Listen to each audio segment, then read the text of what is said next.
going to skip the flattery and the attaboys, because I do know this.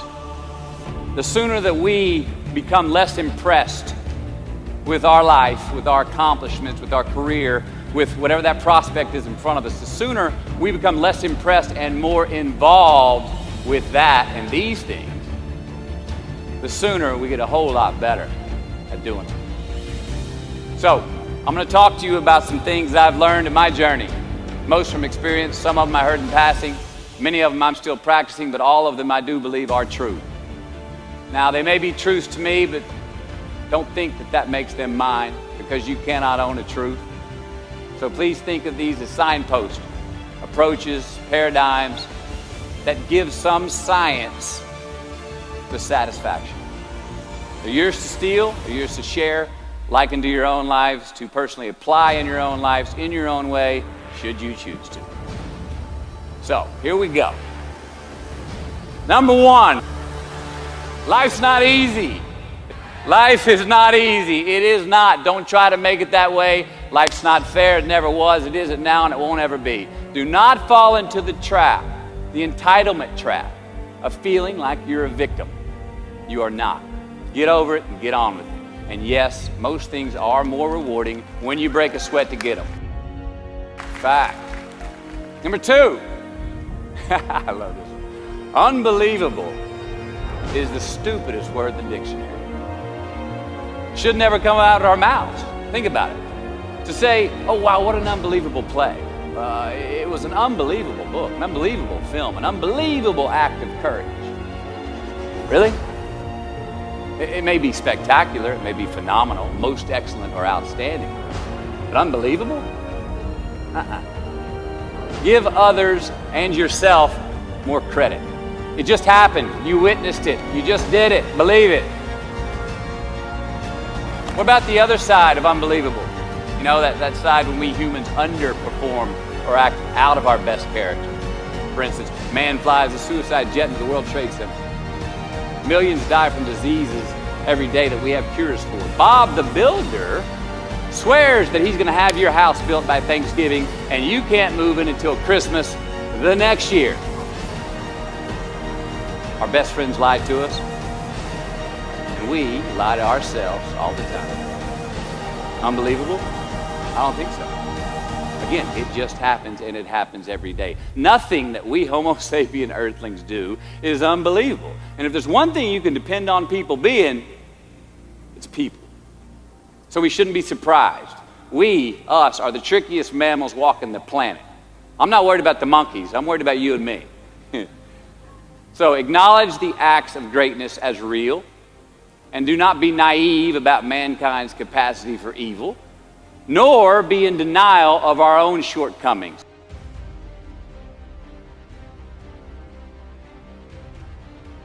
Happiness is an emotional response to an outcome.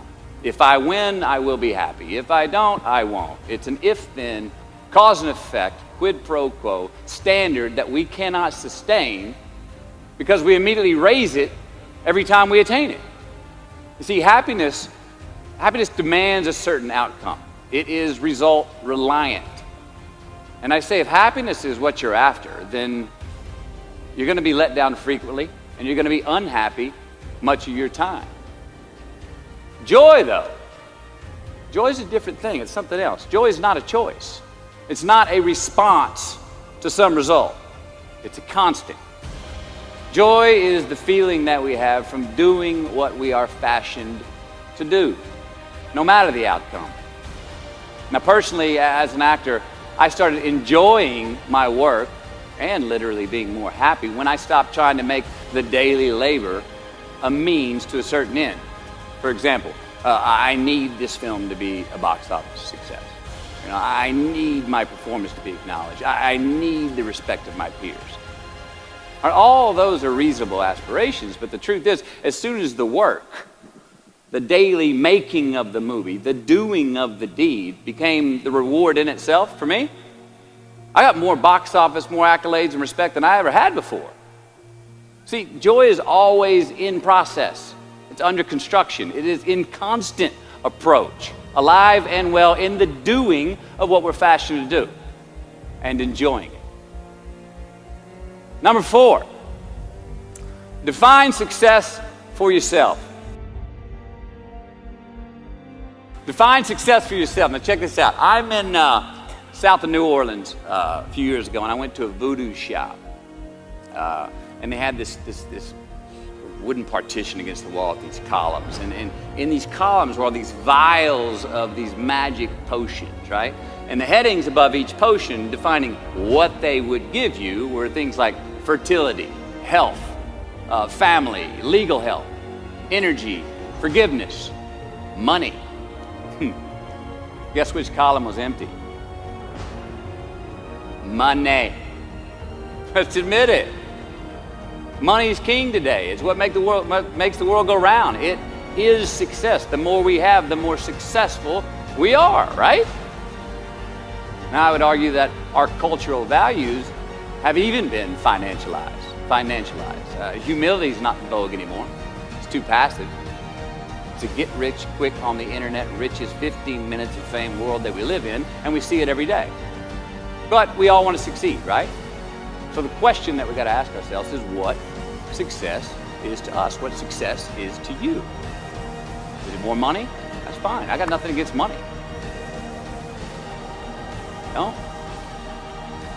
Maybe it's a healthy family.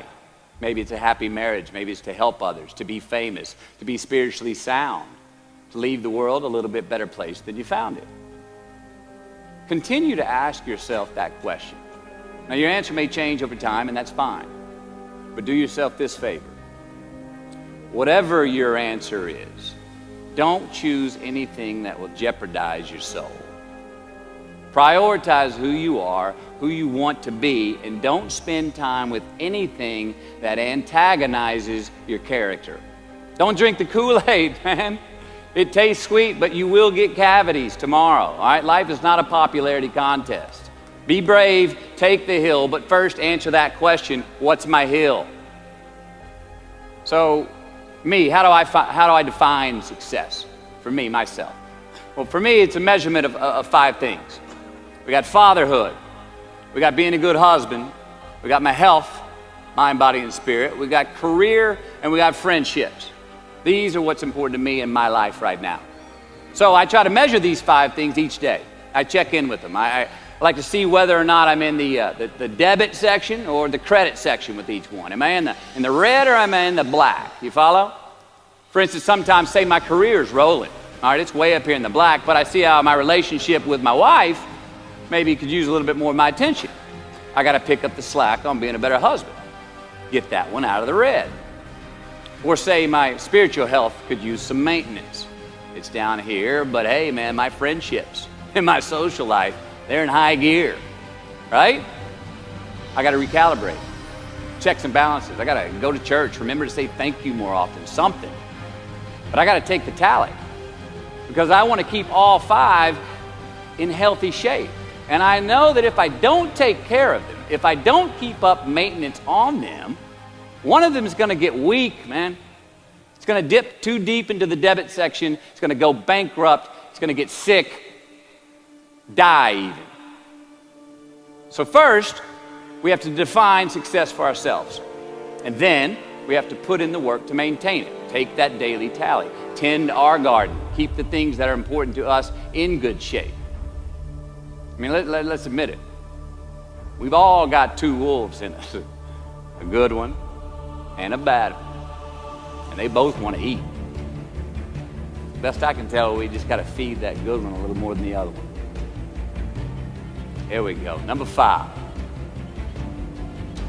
Process of elimination is the first step to our identity. AKA, where you are not is as important as where you are. All right, 1992, I got my first job as an actor. 3 lines, 3 days work in a film called Dazed and Confused.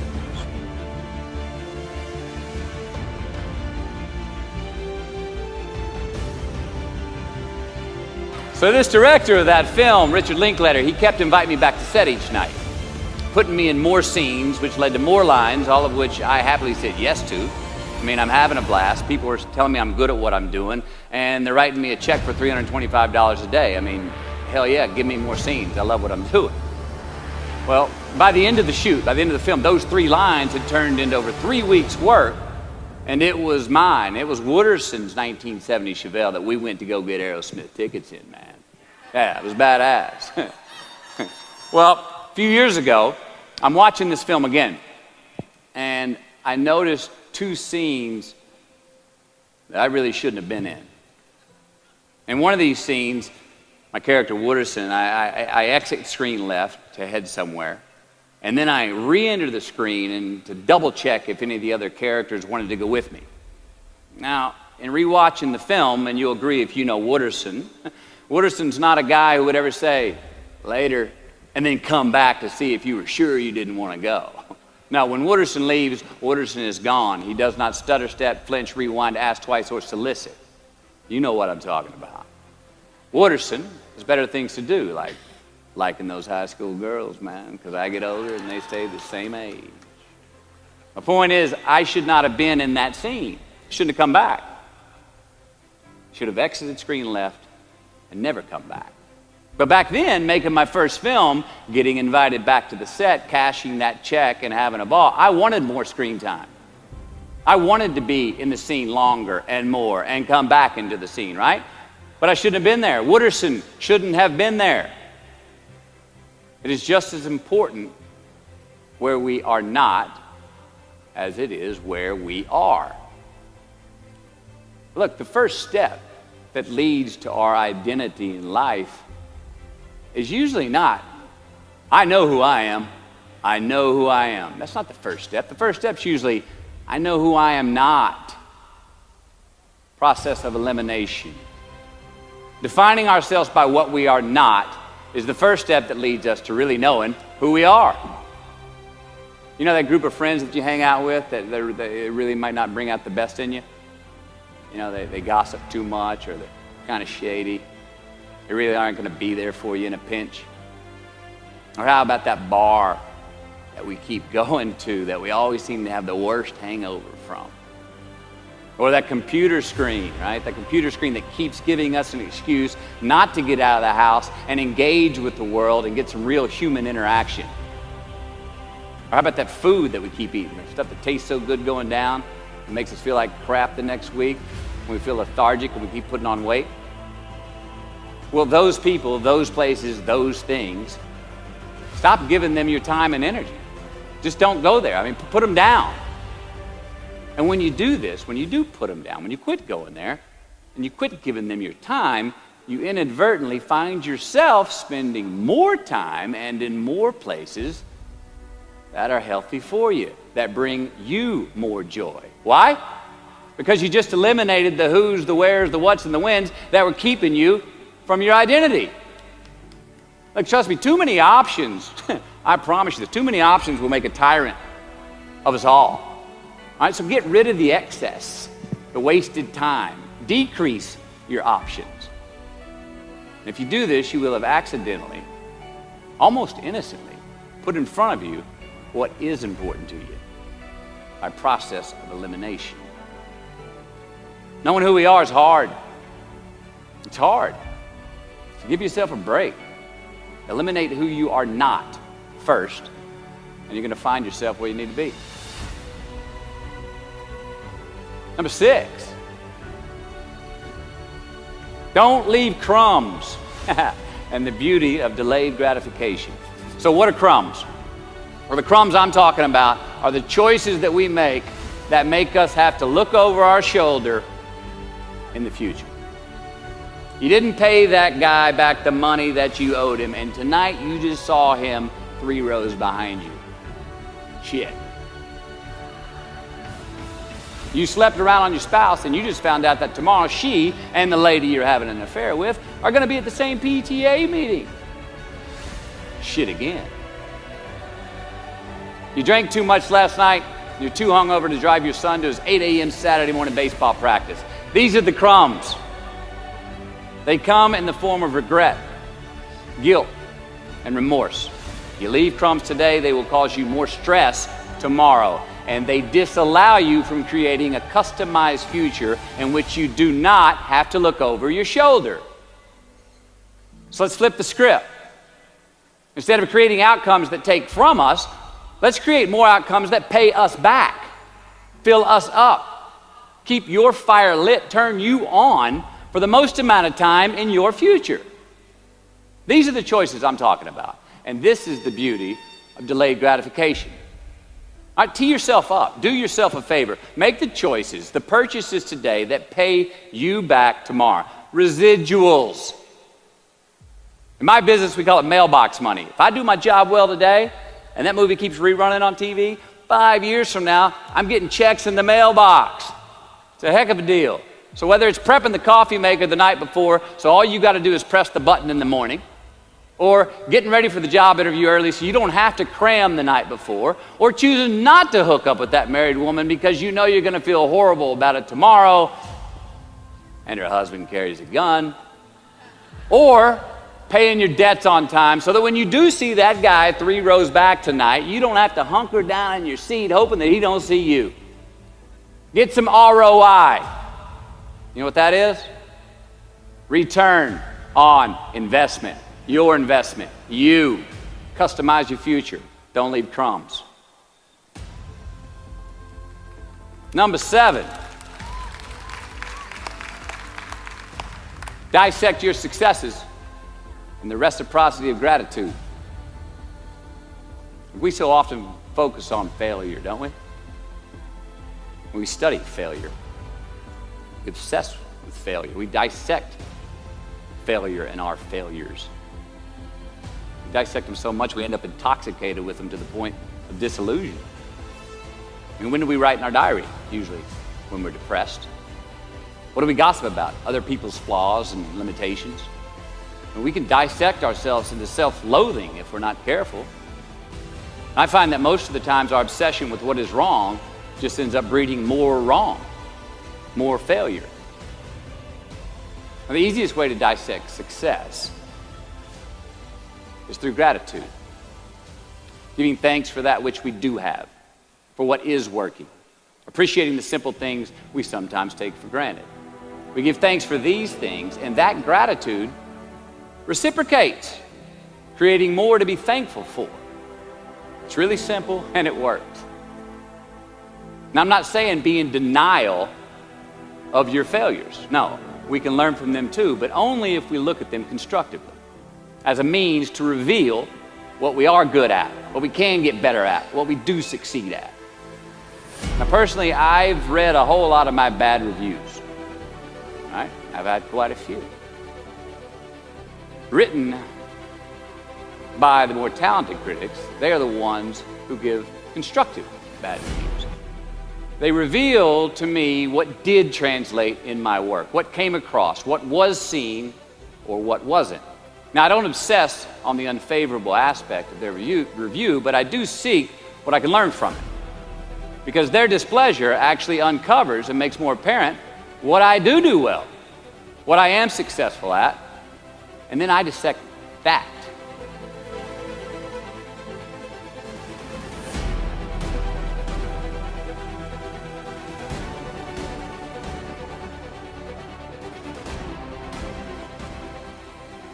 All right, life's a verb.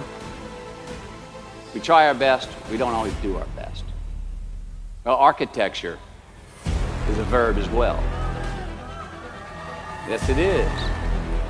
And since we are the architects of our own lives, let's study the habits, the practices, the routines that we have that lead to and feed our success, our joy, our honest pain, our laughter, our earned tears. Let's dissect that and give thanks for those things.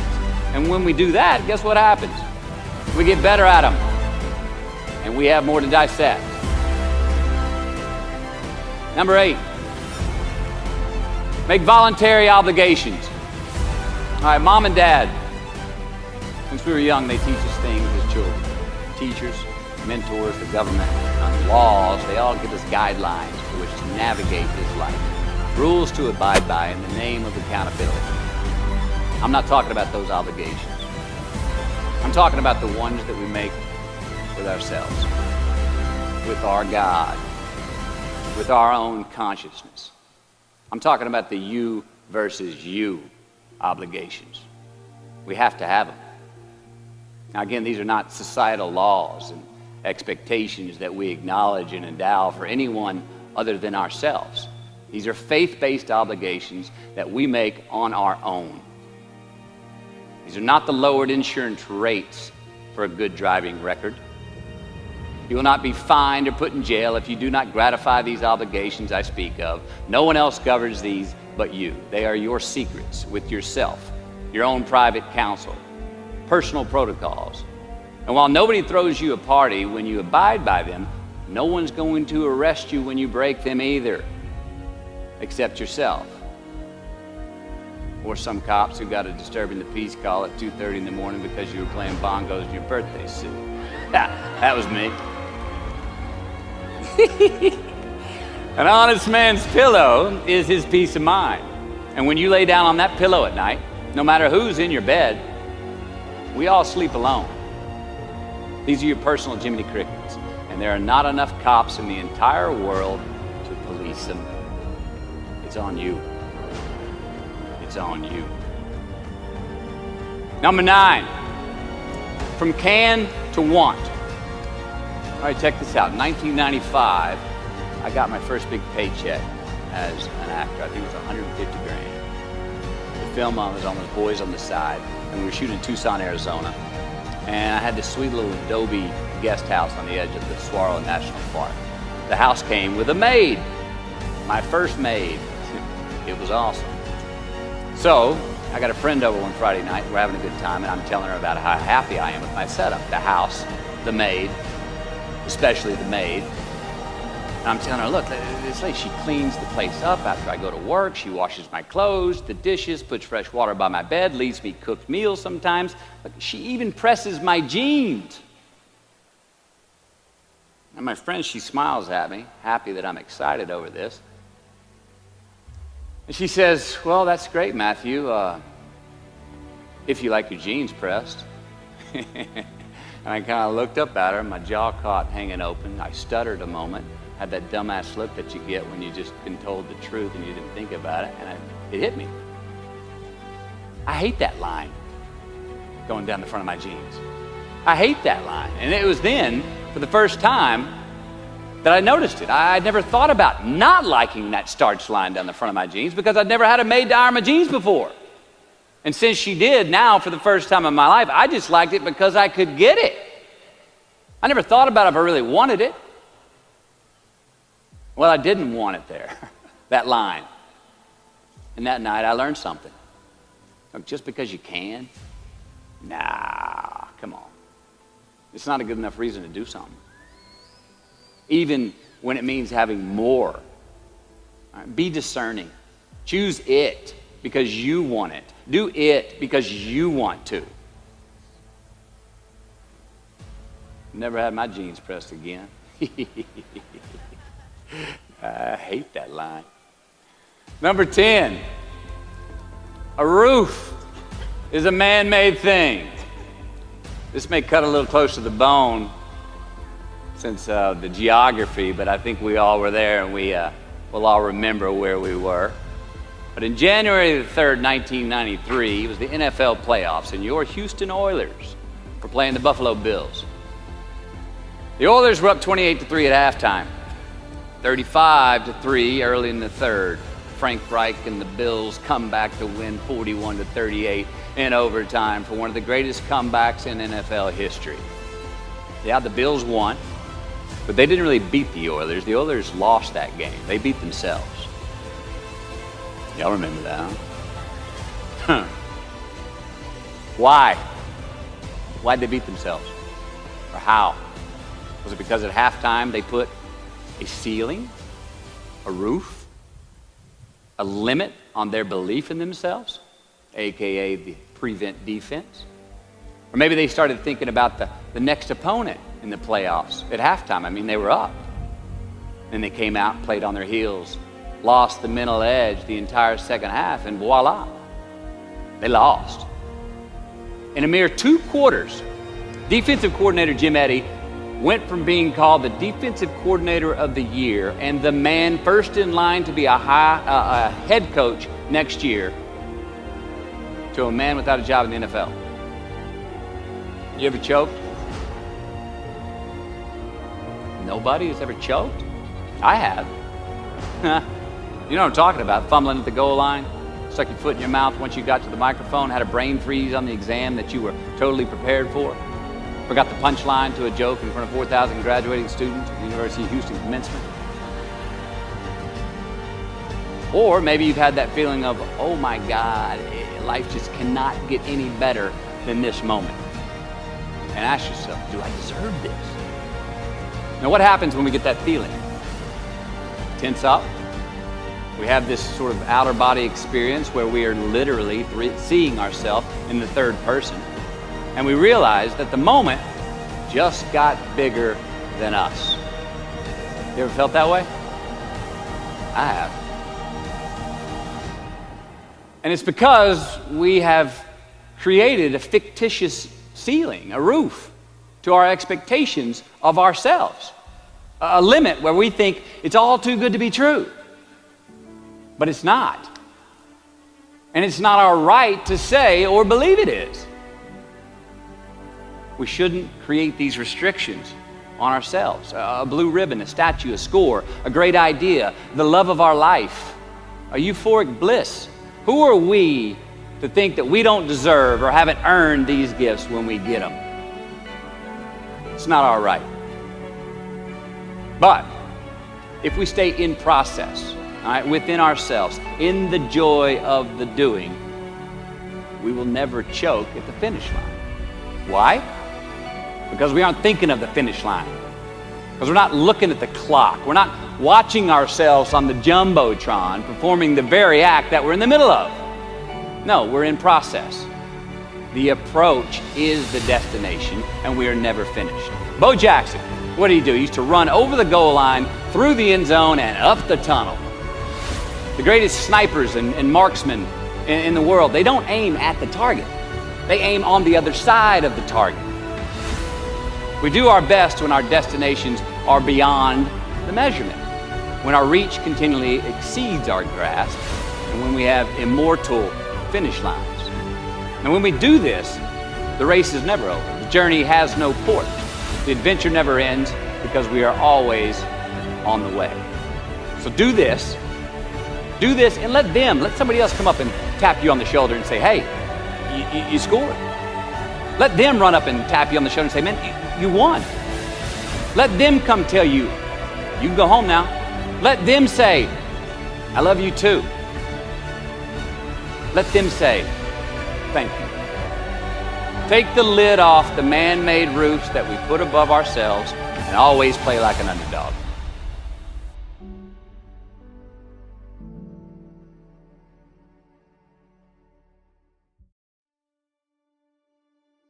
Number 11, turn the page.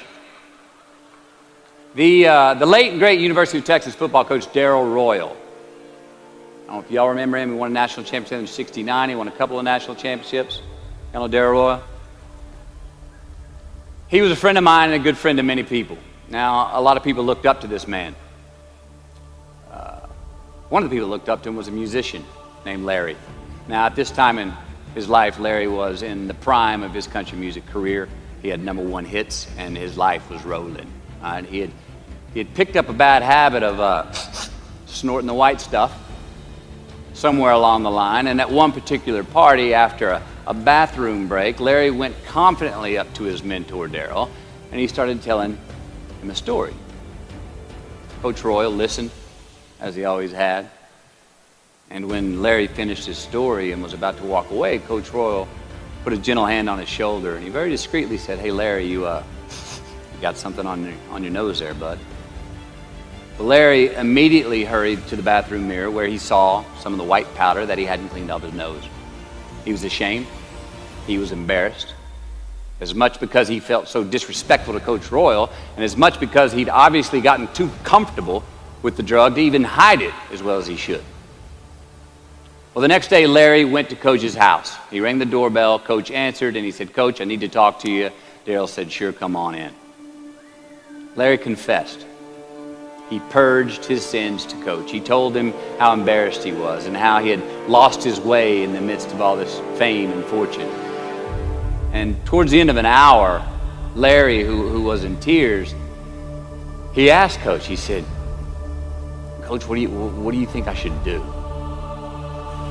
The coach, being a man of few words, just looked at him and calmly said, "Larry, I have never had any trouble turning the page in the book of my life."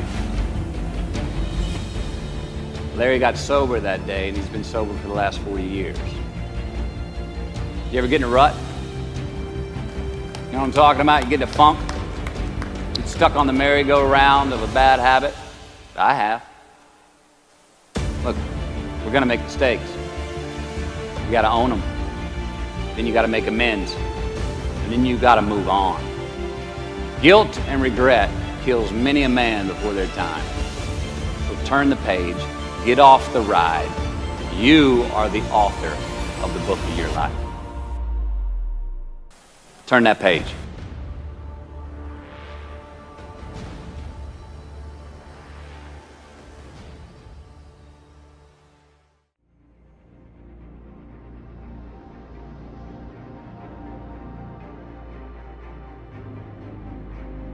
Number 12, give your obstacles credit. You know those no fear t-shirts that were out? I don't know. People used to wear them 10 years ago, no fear. You may remember those, or it's just me? I saw them everywhere. All right. I don't get them, and I never did. I mean, I try to scare myself at least once a day. I mean, I get butterflies every morning before I go to work. I was nervous before I got here to speak tonight. I think fear is a good thing. Now, why? Because it increases our need to overcome that fear. All right, so say your obstacle is fear of rejection. All right, you want to ask her out, or you want to ask him out, but you fear that he or she may say no. All right, you want to ask your boss for that promotion, but you're scared he's going to think you're overstepping your bounds. Well, instead of denying those fears, declare them. Say the fear out loud. Admit it. Give them the credit they deserve. Don't get all macho and act like they're no big deal. And don't get paralyzed by denying that they exist and therefore abandoning your need to overcome them. I mean, I'd even subscribe to the belief that we're all destined to have to do the thing that we fear the most anyway, at some point. So give your obstacles credit, and you will, 1, find the courage to overcome them, or you will, 2, see more clearly that they're not really worth prevailing over. So be brave, have courage, and when you do, you get stronger, you get more aware, you get more respectful of yourself and that which you fear. Number 13. So how do we know? 13. Someone was asking, why did I pick 13? That's an unlucky number. Well, I don't know when 13 got the bad rap and became the mongrel of numerology. It's never done me wrong, 13. In fact, 13 has been a pretty lucky number for me, and I want to tell you how. I've always taken these 21-day trips by myself to far-off places where I usually don't know the language and nobody knows my name. They're adventures, one, but they're also a purge. All right, they're a cleanse for me. They're like a 21-day fast from attention, from all the things I have in my well-appointed life. They're a check out so I can check in with me, see how I'm doing, be forced to be my own and my only company. Have a look in my mirror. And we all know what can happen when we do that. Sometimes we do not like what we see. Well, in 1996, right after I got famous from a film I did called A Time to Kill, I headed out on one of these 21-day walkabouts, and this time to the jungles and the mountains of Peru. The sudden fame that I'd just gotten was somewhat unbalancing. My face was everywhere. Everyone wanted a piece of me. People I'd never met were swearing that they loved me. Everywhere I went, there I was on a billboard, a magazine cover. It was just weird overall. You know, I was asking myself, what's the reality in this and what's the bullshit? Did I deserve all this? These were all questions I was asking myself. Well, who was I was another.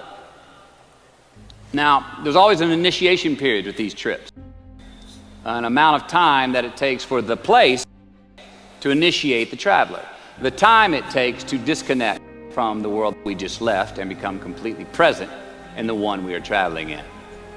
Now, for me, that initiation period usually lasts about 13 days. 13 hellish days until I am out of my own way. And after that, the whole trip is really fun and smooth sailing. Well, it was the night of the 12th day of my 21-day trip. I'm settling into camp. I'd already hiked 80 miles to this point, and I had a 3-day trek ahead of me to Machu Picchu. And I was full on sick of myself. Wrestling with the loss of my anonymity. I was guilt-ridden for sins of my past. I had a lot of regret. I was lonely, disgusted with my company, mine. Playing with these demons on this night, I couldn't sleep. All of these badges and banners and expectations and anxieties that I was carrying with me, I needed to free myself from them. Who was I? Myself. I mean, not only on this trip, but in this life. So I stripped down to nothing. I took every moniker that gave me pride and confidence, all the window dressings, the packaging around the product. I discarded them all. I got rid of my lucky and faithful American cap. I stripped off all my talismans from adventures past. I even discarded my late father's gold ring with an M on it that he gave to me. And it was a meltdown of he and my mom's class rings and gold from my mom's teeth. I even got rid of that. I was naked, literally and figuratively. And I got sick.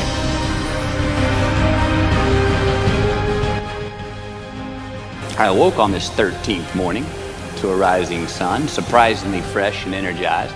I dressed, made some tea. My gut was still a bit peaked from last night's purge, but I curiously felt good. I felt alive. I felt clean. I felt free and light. Along a muddy path on this walk, I turned a corner. There in the middle of the road was this mirage, most magnificent pinks and blues and red colors that I'd ever seen. It was electric, glowing and vibrant, just hovering just off the surface of the jungle floor as if it was plugged into some neon power plant. I stopped, I stared. There was no way around it. The jungle floor in front of me was actually thousands of butterflies there in my path. It was spectacular. So I stayed a while. And somewhere in my captivation, I heard this little voice inside my head say these words. All I want is what I can see. And all I can see is what's in front of me. Now at that moment, I had stopped anticipating what was around the corner. For the first time, I stopped thinking about what was coming up next, what was up ahead. Time slowed down. I was no longer in a rush to get anywhere, and my anxieties were greatly eased. A few hours later, I returned to camp. Had a step.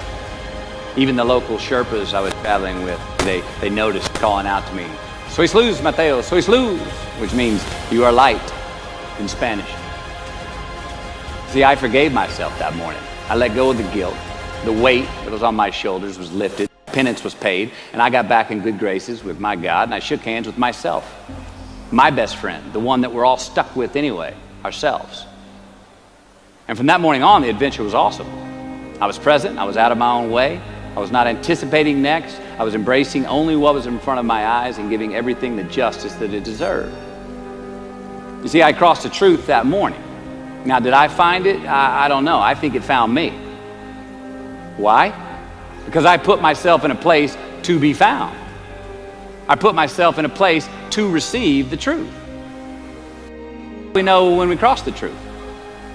Well, I think the truth's all around us all the time. I mean, I think the answer, it's always right there or right there. I think it's all around us. We just don't always see it. We don't always grasp it, hear it, access it.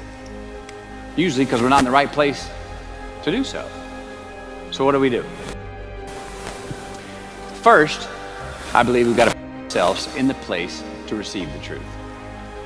Let's admit it. We live in an extremely noisy, world with all kinds of frequencies coming at us. We got commitments, we got deadlines, fix this, do that, plans, expectations, and they all make it hard to get clarity and peace of mind. So we have to consciously put ourselves in places to receive that clarity. Now that may be prayer, that may be meditation, that may be a walkabout, that may be being in the right company, a road trip, whatever it is for you, schedule that time. So, if we do that, if we hear it, if we put ourselves in a place to hear it, and we do, and it's become clear, a truth, natural and infinite, then the second part comes, which is to personalize it. Ask yourself how it works for you, how it applies to you personally, why you need it in your life specifically. And if you do that, then comes the third part. Have the patience to internalize it and get it from our intellectual head, thinking about it, and into our bones and our soul and our instinct. Now, we cannot rush this part. It does take time. So if we get that far, we've received it, we personalized it, and we've internalized it. If we make it that far, then comes the biggie, man. This comes the fun one. Got to have the courage to act on it.